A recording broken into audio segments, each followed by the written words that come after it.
നമ്മുടെ ജാസ്മിന് ഈ കൊള്ളാവുന്നൊരു മുഖഭാവവും പിന്നെ വളവളാന്ന് സംസാരിക്കാനുള്ള ഒരു കഴിവുമല്ലാതെ തലയ്ക്കകത്ത് പ്രത്യേകിച്ച് ആൾതാമസം ഒന്നുമില്ല എന്നുള്ളതിൻ്റെ തെളിവുകൾ ഒന്നിനു പിറകെ ഒന്നായിട്ട് ഇങ്ങനെ വന്നുകൊണ്ടിരിക്കുകയാണ്.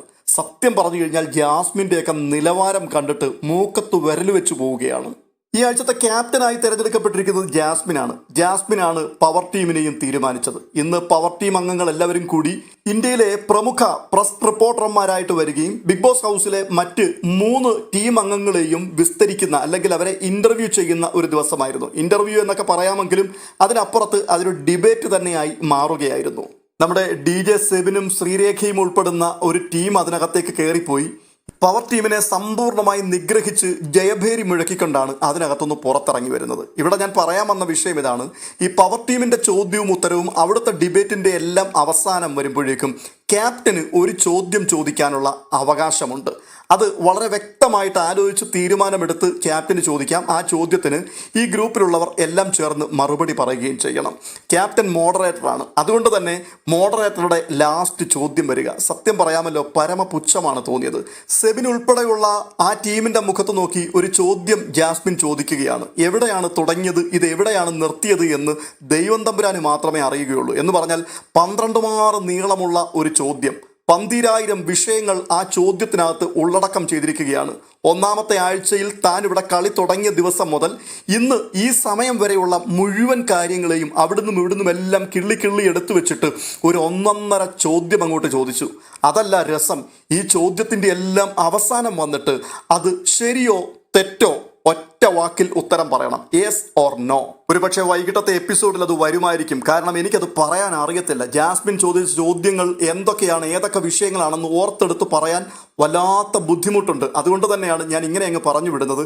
കണ്ടമാനം കാര്യങ്ങളെ ഒരുമിച്ചാക്കിക്കൊണ്ട് ഒരൊറ്റ ചോദ്യമാക്കി എന്നിട്ട് അതിൻ്റെ മറുപടി ഒറ്റ വാക്കിൽ യെസ് അല്ലെങ്കിൽ നോ ഇതായിരിക്കണം ലഭിക്കേണ്ടത്. ചോദ്യത്തിന്റെ പോക്കനുസരിച്ച് അവസാനം കൊണ്ടുവന്ന് നിർത്തിയത് കഴിഞ്ഞ ആഴ്ചത്തെ പവർ ടീമിൽ ജാസ്മിനെ തിരഞ്ഞെടുത്തത് ശരിയാണോ തെറ്റാണോ, ഇപ്പോൾ ജാസ്മിൻ ഈ പവർ ടീം മെമ്പേഴ്സിനെ തിരഞ്ഞെടുത്തിരിക്കുന്നതൊക്കെ കറക്റ്റ് ആണോ എന്നുള്ളതിലേക്കാണ് കൊണ്ടുവന്ന് നിർത്തുന്നത്. പക്ഷേ പണ്ടാരമടങ്ങാൻ 12,000 വിഷയങ്ങളാണ് ഇതിനകത്ത് ഉൾക്കൊള്ളിച്ചിരിക്കുന്നത്. എന്നിട്ടാണ് യെസ് ഓർ നോ പറയേണ്ടത്. ഇതിനകത്ത് വലിയൊരു തമാശ മറ്റൊന്നുണ്ട്. അവസാനം ഒരു മേമ്പടി പോലെ പുട്ടിന് പീരയിടുന്നത് പോലെ വേറൊരു സാധനം കൂടെ ജാസ്മിൻ അതിനകത്ത് ഫിറ്റ് ചെയ്തു. ഈ പവർ ടീം അംഗങ്ങൾ പറയുന്നത് പോലെ വലിച്ചു നീട്ടി ചോദ്യം ചോദിക്കാനും അതുപോലെ വലിച്ചു നീട്ടി ഉത്തരം കിട്ടാനും ഒന്നും എനിക്ക് താല്പര്യമില്ല. ഒറ്റ വാക്കിൽ മറുപടി പറഞ്ഞാൽ മതി. ഇത്രയും അങ്ങോട്ട് പറഞ്ഞിട്ട് വലിയൊരു സംഭവമാണ് എന്നുള്ള രീതിയിൽ അമ്പട ഞാന് എന്നുള്ള മുഖഭാവത്തോടു കൂടി ഇരിക്കുന്ന ജാസ്മിന്റെ മുഖമടച്ചടിക്കുന്നത് പോലെ സിബിൻ ഒരു മറുപടി കൊടുത്തു. ഉത്തരം പറയാൻ സൗകര്യമില്ല. എൻ്റെ മറുപടി മുഴുവൻ കേൾക്കാൻ നിങ്ങൾ തയ്യാറാകണം. നോ, എനിക്ക് നിങ്ങളുടെ മറുപടി മുഴുവനായിട്ട് കേൾക്കേണ്ട, ഒറ്റ വാക്കിൽ യെസ് അല്ലെങ്കിൽ നോ മാത്രം. അപ്പോൾ സിബിൻ വീണ്ടും പറയുകയാണ്, നോ എന്ന് ഞാൻ പറഞ്ഞാൽ അതിൻ്റെ കാരണം എന്താണ് എന്നുകൂടി പറയാനുള്ള അവസരം എനിക്ക് നൽകണം. അത് പറയാൻ അവസരമില്ല എന്നുണ്ടെങ്കിൽ മറുപടി പറയാൻ സൗകര്യമില്ല. ജാസ്മിൻ പറയുന്നു മറുപടി പറഞ്ഞേ പറ്റുള്ളൂ. ഞാൻ ചോദിച്ച ചോദ്യത്തിന് നിങ്ങൾക്ക് എന്താണ് പറയാനുള്ളത്, അത് അംഗീകരിക്കുന്നോ അതോ അതിനെ റിജക്റ്റ് ചെയ്യുന്നോ, യെസ് അല്ലെങ്കിൽ നോ പറയുക. സെബിൻ വീണ്ടും പറയുക, എൻ്റെ പൊന്നു ജാസ്മിനെ, കടല് പോലെ പരന്നു കിടക്കുന്ന ഒരു വലിയ ചോദ്യം, അത് കേട്ടിട്ട് തന്നെ ആകെപ്പാടെ ഭ്രാന്ത് പിടിച്ചിരിക്കുകയാണ്. എന്നിട്ട് അതിന് യെസ് ഓർ നോ എന്ന് പറയണമെന്ന് പറഞ്ഞു കഴിഞ്ഞാൽ എന്നെ വർത്തമാനമായി പറയുന്നത്. ചോദ്യം എന്ത് ചോദിക്കണം എന്നുള്ളത് നിങ്ങളുടെ ഇഷ്ടമാണ്. അപ്പോൾ തന്നെ അതിന് മറുപടി എന്തു പറയണം എന്നുള്ളത്, ആൻസർ ചെയ്യേണ്ടത് എന്താണെന്നത് എൻ്റെ കടമയാണ്. അതുകൊണ്ട് എനിക്ക് ഇഷ്ടമുള്ളതാണ് ഞാൻ പറയേണ്ടത്, അല്ലാതെ നിങ്ങൾ ആഗ്രഹിക്കുന്ന കാര്യമല്ല മറുപടിയായിട്ട് ഞാൻ നൽകേണ്ടത്. അതാദ്യം മനസ്സിലാക്കുക.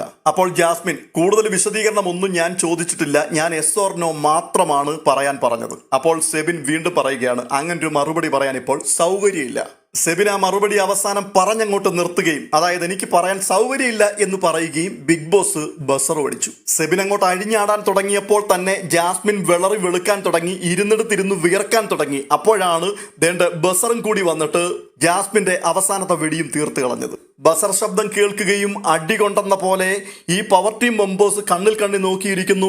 ജാസ്മിൻ എന്തു ചെയ്യണമെന്നറിയാതെ ഈ കുരുക്ഷേത്രത്തിൽ ആയുധമില്ലാതെ അർജുനൻ നിൽപ്പു എന്നൊക്കെ വയലാറ് പണ്ട് എഴുതി വെച്ചതുപോലെ ഇങ്ങനെ എല്ലാം നഷ്ടപ്പെട്ടതുപോലെ കസരയിലിരിക്കുകയാണ്. ആ സമയത്ത് സെബിൻ പെട്ടെന്ന് കൂടെയുള്ള ആൾക്കാരെയും എഴുന്നേൽപ്പിച്ചുകൊണ്ട് പുറത്തേക്ക് ചാടുകയാണ്. എന്നിട്ട് പറയുന്നു, ഇനി അവൾ അവിടെ കിടന്ന് മെഴുകട്ടെ, നമുക്ക് പോയേക്കാം.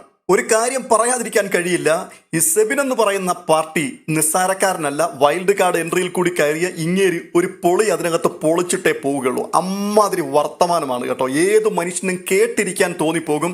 അതുപോലെ എത്ര മനോഹരമായിട്ടാണ് കാര്യങ്ങൾ വെളിപ്പെടുത്തുന്നത്. അതൊക്കെ പെട്ടെന്ന് നമുക്ക് കണക്ട് ആവും. അത്രമാത്രം സ്വീറ്റ്നെസ് ആണ് അദ്ദേഹത്തിന്റെ ഓരോ വാക്കുകളിലൂടെയും നമ്മിലേക്ക് ഒഴുകി എത്തിക്കൊണ്ടിരിക്കുന്നത്.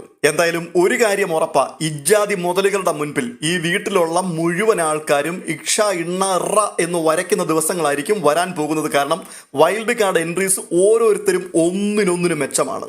എന്തായാലും എന്താണ് സംഭവിക്കാൻ പോകുന്നതെന്ന് അറിയുവാൻ വേണ്ടി നമുക്ക് വെയിറ്റിംഗ് തുടരാം. മറ്റൊരു അപ്ഡേഷനുമായി വീണ്ടും കാണാം.